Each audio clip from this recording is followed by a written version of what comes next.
The investing project is about helping ordinary people achieve substantial wealth without upending their everyday lives. The $1 Million Experiment is a real-time example of this project in action.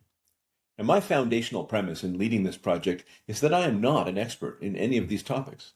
Rather, I'm building a system that weaves in other people's expertise and makes it possible for me, and you hopefully, to achieve tremendous results in a very short time. So remember, I'm not a financial advisor, so don't just blindly copy me. Instead, use this as a framework to integrate your own choice of experts that will help you achieve the results you want. Hello, everyone. Welcome to month 2, our month 2 update for the $1 Million Experiment. Pleased to say that we've met our goals on both the income engine and the growth engine for month 2. And we'll be jumping into the spreadsheet in a moment, and I'll narrate everything as we go through it. But long story short, it was a good month. It was a little bit harder sledding in month 2 for trades than month 1. But by and large, we met our objectives and things are looking good. So we'll jump into the spreadsheet and have a look.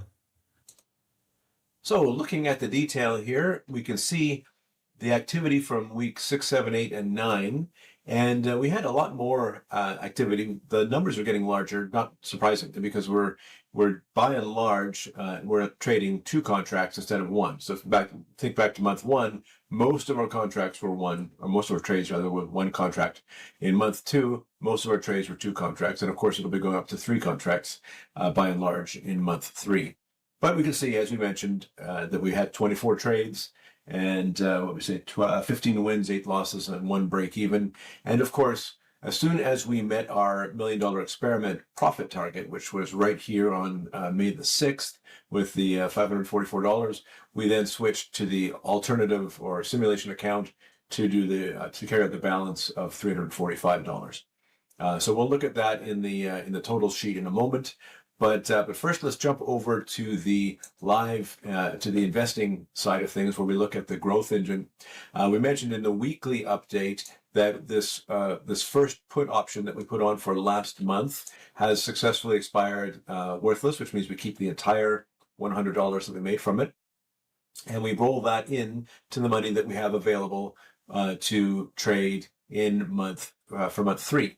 And so this ends up, what we did, in fact, I put this trade on 2 days ago. I put it on Wednesday, but really it's going to count for the next month. So I didn't, so I wanted to just make sure it was kept separate. We have, because we're adding $2,000 each month to the growth engine account, this is going into month 3, so we have 6,000, 2,000 from the first month, another 2 from the second month. That 4,000 is when we put on this trade and made $100. So we have $4,100 plus the 2,000 for month 3. So we had $6,100 to play with. Now what we did is we sold put options against IREN and CDE again. Now instead of 2 contracts of CDE, I only used 1 contract of CD and 1 contract of IREN. But if you look at the put option strike prices, what this means is we are committing to buy 100 shares of IREN at $44 a share and 100 shares of CDE at $17.50 a share. If you add that up together, that means we are committing to spending $6,150. But what do we have in our account? Well, we know we have the $6,100 I just mentioned, but we also have the premium that we've just earned by selling the obligation to buy those shares at that price. So we are being paid $2.43 times 100 shares and 66 cents times 100 shares. So in other words, a total of $309. So we can add that to the $6,100 I just mentioned. So we have a total of $6,409 in our account available to buy $6,150 of stock if we happen to be assigned these shares on June 18th. So this is what we've done. We have, and so if we're able to keep 100%, just like we did this past month, we'll keep $309. If not, we'll be assigned shares at whatever depending which option, one or the other or both, happen to be below their strike, and then we'll sell covered calls. But for now, we are taking our $309, and if we jump over to the totals tab, we can see that it's right here. Now, what I did is, since I placed this sell order actually back here on Wednesday. I guess I probably should have recorded it over here, but the problem is it then seems to allocate it against month 2, which is not correct. Really, this is about month 3 because most of the time it's going to go by in month 3. So I just put it in as a trade that accrues on Monday, even though I placed the trade on last Wednesday. So $309 that will be available. Now we only, according to our plan, we are required to make $91 for month 3. So we're well in excess of that if we're able to keep all of it. So that's just something to keep in the back of our minds. We were supposed to make $60 for month 2 and $30 for month 1. And as you recall, we didn't place any trade in month 1. So we more than made up for it with the $100 that we placed, that we made in month 2. So that made up for the 60 plus 30 is the $90. So we're ahead of the game by $10 as of the end of month 2. And then we'll potentially be substantially ahead at the end of month 3 if we are able to keep all 309 of that. And now looking at the way the numbers worked throughout the week, throughout the month, these were the 4 weeks. And this is how the money accrued right up to the point where we made $544. That's in excess of our target of $519. And so that's when we recorded that $544 and said, let's not risk it. We put it to one side, and then all the rest of the trades happened in our alternative or our simulation account, where we made an additional $345. So for the month, we ended with $889 generated from the income engine. And that's pretty good. But when you consider that in month 1, we made a total of $992 on half the number of contracts, actually month 1 was a lot more profitable per contract for the account size we had then than month 2 was. And month 2 was just a harder market to trade. It just was not as friendly to the style that we're implementing. So we had to work for it. And it took a little longer, actually took a lot longer to get to the point where we met our target. In month 1, we met our target in the first 4 days. That was brilliant. Month 2, it took 3 weeks.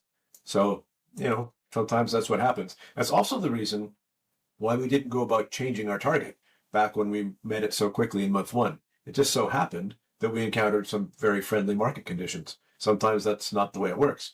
And we saw that in month 2. It was not as easy to trade that. So, but nevertheless, we did it. And now we're set up for month 3. Now in month 3, we've added another $3,000. So we have $9,000 in our account plus all of the earnings that we've made. So we have 544 and 250 that get added in on top of the 369,000. So we end up with, what did we end up with? I'm going to have to do the math in my head. We end up with some amount of money, $9,700 or thereabouts, that we're trading. So roughly speaking, we are going to be trading probably 3 contracts of the micro ES. We're able to take about $225 worth of risk. That's what it boils down to. So we will see how that goes. We are required to make $811 in trading income in month 3 in order to stay on plan. And so I don't foresee any particular problem with that. That's what we intend to do. Oh, the thing I didn't mention up here, we made $100 here. We're taking 10% of that, and that's going to the accumulation account. So in other words, we're taking this. We're going to leave $90 here. We're going to put $10 over here, and gradually we're going to start accumulating money in this accumulation account. In fact, I will go right over here right now and say I'm going to move $30.90 over here into the accumulation account, and that is going to allow us to begin putting our funds together. And eventually it'll get to a size where we can afford to buy something in the accumulation account. That'll take a few months, and I'm not in that big of a hurry to do that. But gradually every bit helps, and we'll be in a position where we can speculate there. All right. So in the meantime, we're set up for month 3. We'll be making 811. That's our plan in the income engine, 91 or considerably more than that in the growth engine, and we'll go from there.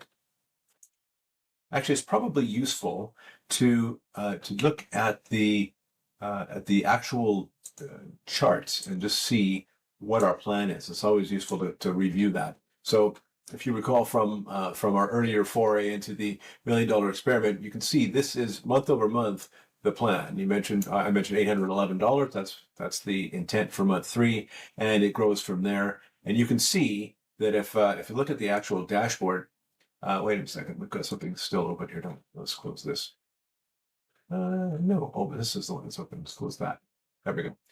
Makes our dashboard appear a little bit better. But this is what the trajectory of our various accounts will be if we're able to continue hitting our targets. So the red here is our income engine, and that's where we do the trading. And the trading, as it ramps up, it'll ramp up until we hit $500,000 in a trading account. At which point, if you look back to our $1 million experiment, at which point we start deriving an income and we start funding the growth account with $20,000 each month. So we're pulling 20 grand out as income and another 20 grand over to the growth engine, which allows us to really ramp up the earnings potential there. And you can see that reflected in how these charts go. So you can see that the income engine gets the majority of the growth first and the exponential curve, at which point, right here at this inflection point, you have the hockey stick start with the growth engine as it really starts to take off. And they both happen to meet right at the 5-year mark.